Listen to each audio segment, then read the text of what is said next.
The first stakeholder we're going to consider when a business implements change is the managers. Probably one that gets overlooked a bit because they seem to be the one directing the change, but how are they affected by it? So we've got five to consider, and this will be the first one. So to do this, we're kind of going to go back in time and look at when we did managers, we said they have some direct or vested interest just in general from the business, and they included to develop business strategies and make decisions, to have secure employment, to receive fair remuneration and workplace conditions, to work for a business that is ethically and socially responsible might be one as well. So when a business changes, we just want to look at, well, what's some positive impacts potentially for managers and some negative impacts? So a good discuss or evaluate question here.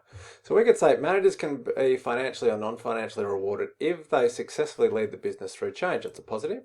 They also get to develop their skills. Generally, change means something new. Something new means the manager's got to use some new skills or develop new skills, and they'll have those skills forever. And it can also lead to future career opportunities, not just within our business, but also other businesses. If you're known as someone who led a successful change, other businesses will want to recruit you too. And lastly, if you do lead the change, that generally means you've done a good job, and that leads to greater job security. So if a manager views this as an opportunity, you can actually increase your job security. However, on the other side, it is very stressful being the one in charge of a change because you're the one that's got to come up with the actual strategies, develop new products and processes, etc.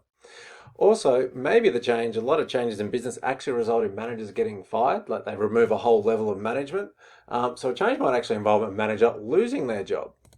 Also, employees generally, a lot of employees resist change. It's a natural human instinct. Who do employees complain to? They complain to their manager, so they're the ones that have to deal with that.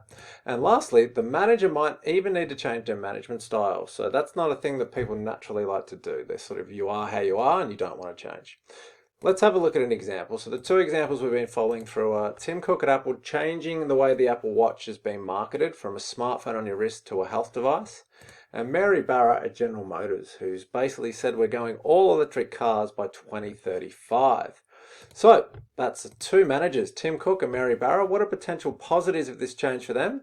And some potential negatives. So for both of them, I imagine they're going to get big bonuses and financial rewards if these changes work. They'll also increase their reputation and image. So you probably hadn't heard of Mary Barra before we started this topic. Tim Cook you might have heard of, but I'm sure you've definitely heard of Steve Jobs. Well, Tim Cook doesn't have his reputation or profile. So this is really going to increase that. What else? You get to be a spokesperson in the media, so that's not a natural role for both of these people, but it's a chance to develop their skills and also increase their profile. And the main thing is, if these changes work, they've basically got jobs for life until they want to work somewhere else because they're the face of the change. They'll always be associated with it, and they'll have jobs for a long time with these businesses. What about negatives? And it's also a great recruitment tool for any future employer. So they'll be known for having led a successful change. On the bad side, huge responsibility and stress. Basically, both of these people, particularly Mary Barra, have hinged their whole future to this change. If it works, you're a genius, but if it doesn't, you're a fool and you lose your job.